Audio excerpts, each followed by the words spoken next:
একদিকে প্রবল বিরুদ্ধতা, আরো অন্যের জন্য আছে দিনাঙ্ক পরিশ্রম। আমরা তুলে ধরেছি আপনাদের সকলের দৃষ্টি নন্দনকৃত মাতৃমণ্ড বালক এবং প্রতিমা সজ্জার মধ্য দিয়ে ভাবনা নির্মল।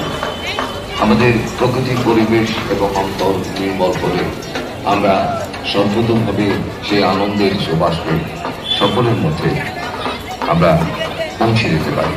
কিন্তু যখন আমাদের মন মনন সত্তা যখন বাধাপ্রাপ্ত হয়, তখন আনন্দের ভাবনা থেকে আমরা নিজেদেরকে অনেক দূরে অবস্থান করাই, তাই সৃষ্টি তখন থমকে যায়।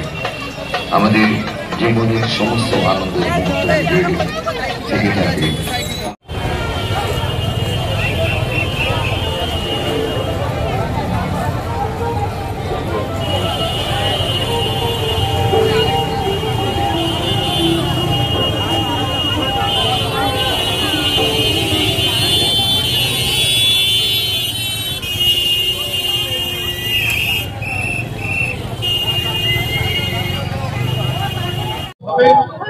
সারিবদ্ধভাবে আমাদের সঙ্গে আসুন।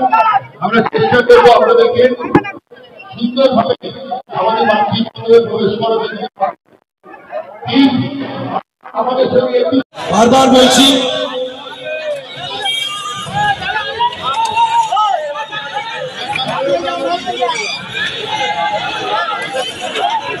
আপনাদের কাছে অনুরোধ করছি, আবার সেই হুড়োহুড়ি করছেন, অনুরোধ করছি হুড়োহুড়ি করবেন না, হুড়োহুড়ি করবেন না।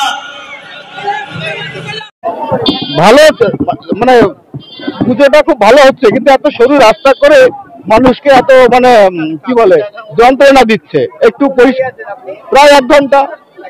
হ্যাঁ, না ভিতরে কি আছে সেটা বুঝতে পারছি না এখন বাইরে থেকে।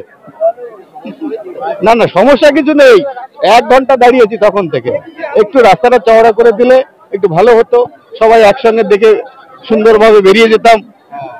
সেইটা হচ্ছে না, ভিতরে দেখুন ঘেমে পুরো স্নান করে গেছে। ও আচ্ছা, না সেটা তো আমরা জানি না ওখান থেকে। ও আচ্ছা আচ্ছা, এই কারণে মানে ভিড়টা হয়েছে, সেটা আমাদের জানা নেই। আচ্ছা ঠিক আছে ঠিক আছে। পীযূষ মল্লিক। আপনাদের কষ্ট হবে, আমাদের কষ্ট হবে। আমাদের সম্মানিত প্যান্ডেলটা এত ভালো হয়েছে, মানুষের ঢল, ব্যারিকেড বেড়ে যাচ্ছে, পুলিশ আর ভলেন্টিয়ার তো পাচ্ছে না। আমরা 50 জন করে 60 জন করে থাকছি, কিন্তু তাতে মানুষ এত আগ্রহ এই প্যান্ডেলটা দেখার জন্য। এখন বন্ধ, পুরো বন্ধ, এখন মানুষের ব্যারিকেড বেড়ে গেছে, এত মানুষের ঢল।